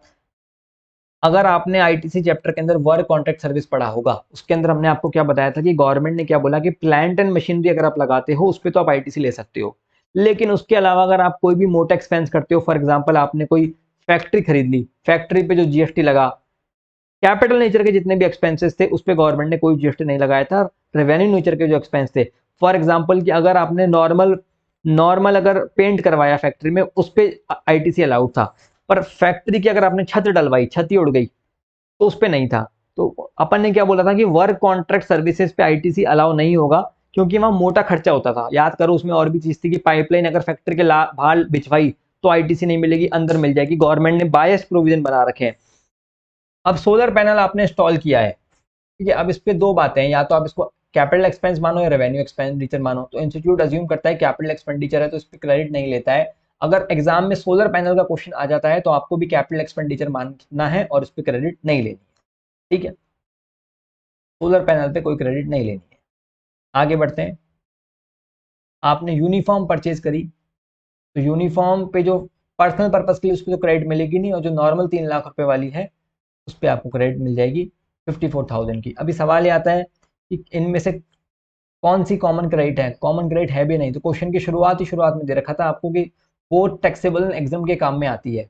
अभी जो इनपुट्स हैं उनके अंदर कहीं पे भी स्पेसिफिकली ऐसा नहीं दे रखा कि ये खाली टैक्सेबल के लिए काम में आती है, ऐसा दे रखा होता तो हम उसको हटा देते। तो ये माना जाएगा कि जितनी भी आईटीसी है वो कॉमन ही है। क्या करें, क्योंकि कुछ स्पेसिफिकली तो बोल नहीं रखा कि खाली टैक्सेबल के लिए है, ऐसा तो बोल नहीं रखा। जितनी भी आईटीसी है वो कॉमन के लिए है, उसको माना जाएगा। अब अपोर्शनमेंट कर लेते हैं, तो तीनों अमाउंट क्या है, कॉमन के लिए है। ठीक है, अब इनका अपन अपोर्शनमेंट करेंगे। वैसे नॉर्मली जितने भी आपने आईटीसी चैप्टर के अंदर क्वेश्चन देखे होंगे उसके अंदर सीजीएसटी, एसजीएसटी, आईजीएसटी ऐसे तीनों का अलग अलग अपोर्शनमेंट नहीं करते। नॉर्मली एक ही अमाउंट होता है आईटीसी का, उसका हम अपोर्शनमेंट कर देते हैं, लेकिन इस क्वेश्चन के अंदर खासियत है कि सीजीएसटी एसजीएसटी आईजीएसटी तीनों का अपोर्शनमेंट करना है। बुक के अंदर सिर्फ एक ही क्वेश्चन है ऐसा जहां पे सीजीएसटी एसजीएसटी आईजीएसटी का अपोर्शनमेंट करना था, जहां पे फ्रूट जूस वाला था ना, वो जूस भी बेच रहे हैं। और ये याद करो, एक क्वेश्चन नंबर 36 था शायद। पर इस क्वेश्चन में भी आपको तीनों का अपोर्शनमेंट करना है। कैसे अपोर्शनमेंट करना है, देखो, exam turnover divide by total turnover into common credit. अभी एग्जाम टर्नओवर कितना है वो निकालते हैं। एग्जाम टर्नओवर कितना हुआ, तो वेयर हाउस वाला एग्जाम टर्नओवर हो गया 32 लाख रुपीज। ठीक है। और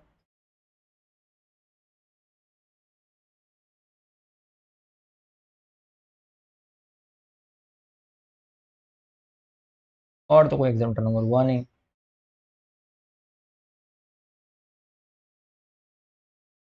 32 लाख रुपीज एग्जाम टर्नओवर हो गया। टोटल टर्नओवर कितना हो गया, टोटल टर्नओवर हो गया आपका 32 लाख, प्लस ये 13 lakh 30,000, plus 4 lakh, plus 6 lakh 20,000, plus 2 lakh. ये 2 लाख भी ऐड होगा। याद करो भाई लोगों, अगर आईटीसी चैप्टर याद होगा तो आईटीसी चैप्टर को अगर अपन देखें,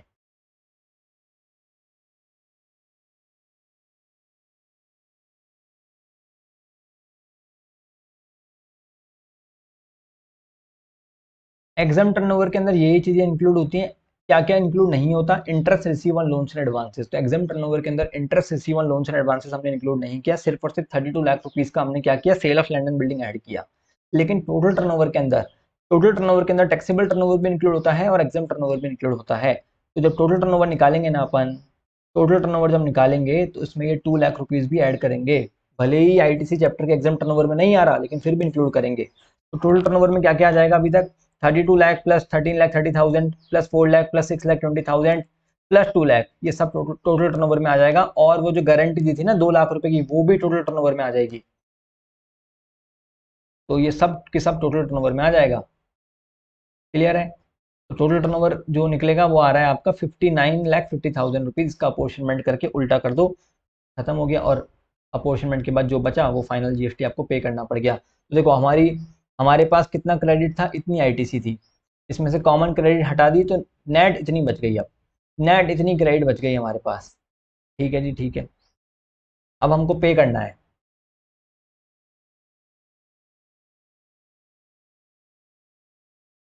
तो अभी हमारा आउटवर्ड लाइबिलिटी कितना था, हमारा आउटवर्ड लाइबिलिटी है इतना, इसमें से हमने क्रेडिट लेस कर दिया, नेट हमको इतना पे करना पड़ गया कैश में। भाई, क्रेडिट के बाद जितना भी पैसा बच गया वो कैश में तो पे करेंगे। आसान क्वेश्चन है, कोई दिक्कत नहीं है, बस अमेंडमेंट को ध्यान में रखें इन्होंने, कुछ कुछ और कुछ भी नहीं है। क्वेश्चन नंबर 14 में आते हैं। 14 क्या बोलता है, ऑनलाइन मनी गेमिंग का अच्छा सर्कुलर है। अब की बार आया ना, वो नया सर्कुलर आया ना, वो उन्हीं में से है ये, उन्हीं में से है सर्कुलर। ये सर्कुलर देखो, आप देखो, बी और सी करके दो नए सर्कुलर आए ना, वैल्यूएशन रूल्स।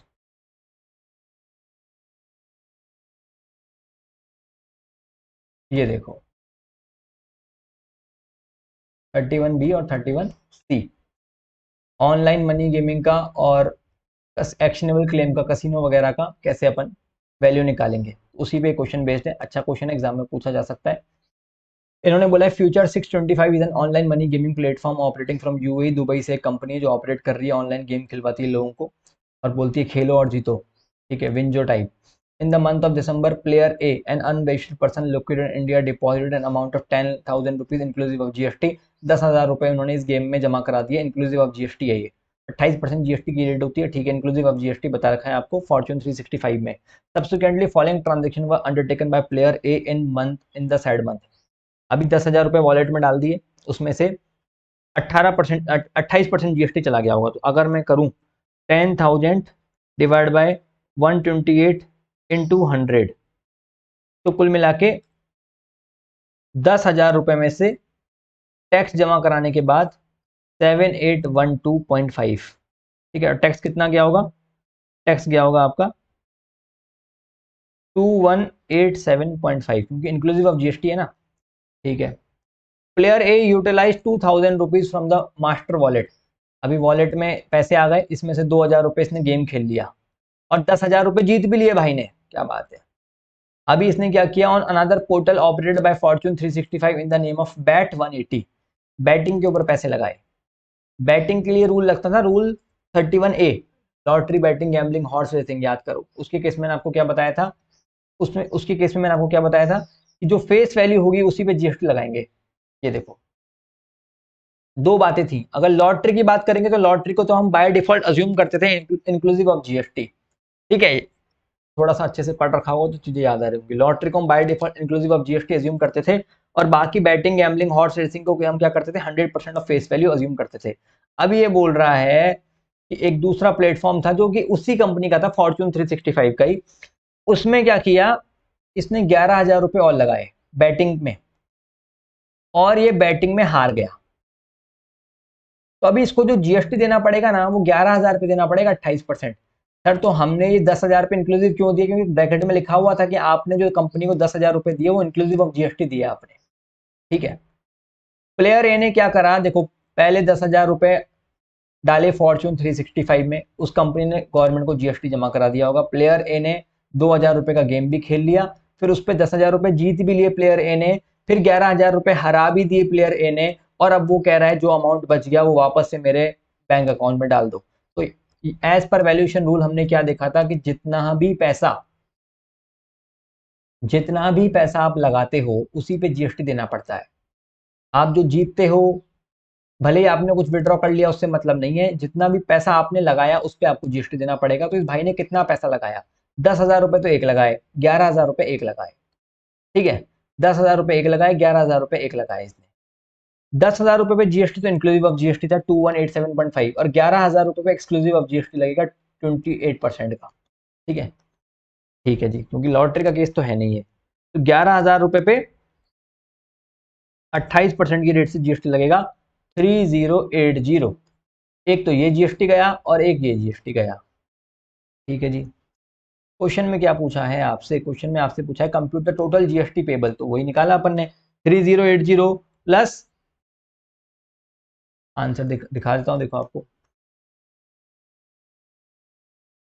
वही रूल 31B, 3080 प्लस 2188, इतना आपको जीएसटी देना पड़ेगा, ठीक है। इतना आपको जीएसटी देना पड़ेगा, सॉर्टेड है भाई। जितना पैसा लगाया उतने पे जीएसटी देना पड़ेगा, और तो क्या है। फिर बोल रहा है कि कितना पैसा फाइनली वो अपने बैंक अकाउंट में डालेगा। तो उसने थक हार के, जब वो 11,000 रुपए हार गया था ना, उसके बाद उसने बैंक अकाउंट में पैसा डाला था। देखो, शुरू शुरू में इसने क्या किया था, 10,000 रुपए अपने वॉलेट में डाले, फिर उसमें से टैक्स जमा हो गया, ठीक है। वॉलेट में 10,000 रुपए डाले, और कितना टैक्स जमा हो गया था, मैं बताता हूं आपको, 2188 का तो टैक्स जमा हो गया था। फिर इसने 2,000 रुपए का गेम भी खेल लिया था, फिर इसने 10,000 रुपए जीत भी लिए थे, फिर इसने 10,000 रुपए जीत लिए थे, है ना। फिर इसने क्या किया, 11,000 रुपए हार भी गया था। ये क्या हुआ था ना कि इसने दूसरे प्लेटफॉर्म पे 11,000 रुपए लगाए और 11,000 रुपए हार गए, 11,000 रुपए हार भी गया।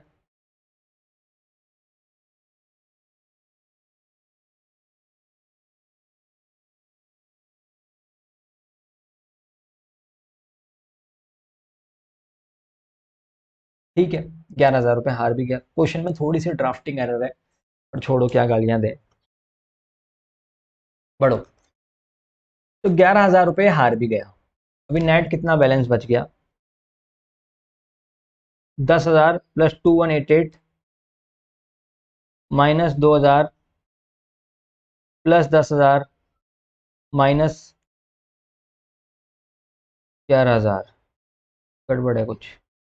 10,000 लगाए, 2188 हारा, टैक्स गया, 2,000 रुपये फिर हारा, 2,000 रुपये खेल लिए इसने, फिर 10,000 रुपये आए, फिर 11,000 रुपये गए, और अब टैक्स भी तो दिया था 11,000 रुपये पे।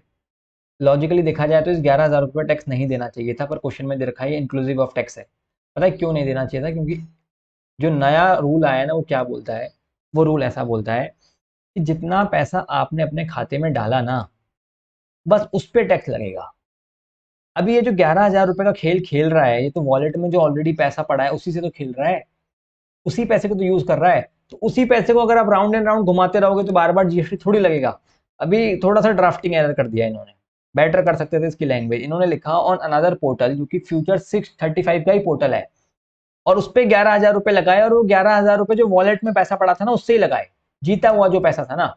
However, he lost the battle and hence the bet amount of 11,000 with applicable taxes was transferred from the master wallet to bank account। वो गलत है, पर ठीक है, इन्होंने खुद लिख दिया कि टैक्स लगाया जाएगा 11,000 पे भी, तो लगाओ 28% की रेट से टैक्स लगाएंगे। तो ये कितना हो गया, 3080 रुपीज़ और टैक्स का चला जाएगा। तो ये 3080 और चला जाएगा इसमें से। तो 10,000 minus 2188 minus 2,000 plus 10,000 minus 11,000 minus 3080, ये माइनस करने के बाद जो बैलेंस बचेगा वो वॉलेट में चला जाएगा। तो ये आ गया 1732 आपके वॉलेट में चला जाएगा। ठीक है, एंड में आपको पूछ रखा है कि जो कंपनी है फॉर्च्यून 365, क्या इसको जीएसटी में रजिस्ट्रेशन लेना पड़ेगा? बिल्कुल लेना पड़ेगा। आपने देखा होगा ऑनलाइन मनी गिविंग के केस में कोई कंपनी अगर ऐसे काम करती है तो उसको जीएसटी में रजिस्ट्रेशन लेना पड़ता है साहब, उसको कंपनी को जीएसटी में रजिस्ट्रेशन लेना पड़ता है। क्वेश्चन नंबर 15 में क्या दे रखा है, ध्यान से देखना, ये भी अमेंडमेंट वाला क्वेश्चन है, अच्छा क्वेश्चन है। कि एक कंपनी है, एक पर्सन है बिंदु सर, जिसने अपना बिजनेस शुरू किया राजस्थान के अंदर ही, और वो जीएसटी में रजिस्टर्ड नहीं है। उसका टर्नओवर अभी तक 8 लाख रुपए है, और वो राजस्थान के अंदर एक इलेक्ट्रॉनिक कॉमर्स ऑपरेटर प्लेटफॉर्म है ई वास्तु स्टोर, उसके थ्रू अपना सामान बेचना चाहता है। तो याद करो, ईसीयू के अंदर पहले ऐसा होता था कि अगर आप ईसीयू के थ्रू कोई गुड्स बेचना चाहते हो तो आपको कंपलसरी रजिस्ट्रेशन लेना पड़ता था। लेकिन अभी ऐसा ऑप्शन ले आया कि अगर आप ईसीयू के थ्रू गुड्स लेना चाहते हो और वो गुड्स सिर्फ और सिर्फ आप इंटरेस्टेड सप्लाई ऑफ गुड्स ही करना चाहते हो, तो आपको थ्रेशोल्ड का बेनिफिट मिल जाएगा। तो इस केस में क्या होता है, आपको अपना ईसीयू को पैन नंबर देना होता है और एक जीएसटी पोर्टल पे जाके एनरोलमेंट नंबर लेना होता है। और इस तरह की जो सप्लाई है वो सिर्फ और सिर्फ एक ही स्टेट में अलाउ होती है, और ईसीयू को काफी ध्यान रखना पड़ता है, नहीं तो ईसीयू के ऊपर भी पेनल्टी के प्रोविजन अब की बार डाले हैं सेक्शन 121(1)(b) के अंदर। ठीक है, तो अभी इन्होंने बोला है कि क्या बिंदु सर, ये जो भी है बिंदु सर, ऐसा कर सकता है क्या कि बिना रजिस्ट्रेशन के ईसीयू के थ्रू सामान दे सकता है अपने इंटरेस्टेड सप्लाई ऑफ गुड्स में? हाँ, कर तो सकता है जी। पर आपको अभी अच्छा क्वेश्चन है, पता है ईसीयू का अच्छा क्वेश्चन है, इसका आप अच्छे से पढ़ के जाना है इस क्वेश्चन को। तो आपने देखा कि हाँ भाई कर तो सकता है, कोई दिक्कत की बात नहीं, लेकिन जो ईसीयू है ना उसको ध्यान में रखना पड़ेगा। और ये वाले पॉइंट है ना कि ईसीयू को ध्यान रखना पड़ेगा कि वो पर्सन इंटरेस्टेड सप्लाई तो नहीं कर रहा, एक से ज्यादा स्टेट में तो नहीं दे रहा, उसने पैन नंबर दिया कि नहीं दिया, उसने क्या किया, उसने अपना पैन नंबर दिया, एड्रेस ऑफ बिजनेस वगैरह दिया है कि नहीं दिया, साथ में उसने एनरोलमेंट नंबर लिया है कि नहीं लिया। एक से ज़्यादा एनरोलमेंट नंबर नहीं ले सकता, एक ही स्टेट में अलाउड होता है। ठीक है, तो ये सारी चीज़ें आपको देखनी पड़ेंगी इसकी केस में। ये सारी चीज़ें 8 के 8 पॉइंट जो दे रखे हैं इसको रीड करके जाना, क्योंकि आपकी बार क्वेश्चन आने की चांस लग रही है मेरे को ऐसा ही। ठीक है, फिर एंड में आपसे पूछा discuss the GST implication in case of बिंदु सर सप्लाइज गुड्स। ये बोल रहा है कि जो बिंदु सर है ना वो गुड्स सप्लाई कर रहा है ईसीयू के केस में, तो उसके जीएसटी की लायबिलिटी क्या आएगी भाई? तो रजिस्ट्रेशन नहीं लेना, तो जीएसटी की लायबिलिटी कहाँ से आएगी? फालतू की बात करते। 15th का भी तो आपको बता देना, कोई रजिस्ट्रेशन लेना ही नहीं है। 16th क्या बोलता है? 16th ऐसा बोलता है कि A limited is registered under GST in Rajasthan, Delhi, Haryana, Punjab. तो राजस्थान, दिल्ली, हरियाणा और पंजाब में रजिस्टर्ड है, और इसका अपना बिजनेस बंद कर दिया इसने राजस्थान में। 31 मई को बिजनेस बंद कर दिया, और रजिस्ट्रेशन कैंसिलेशन के लिए एप्लीकेशन भी फाइल कर दी।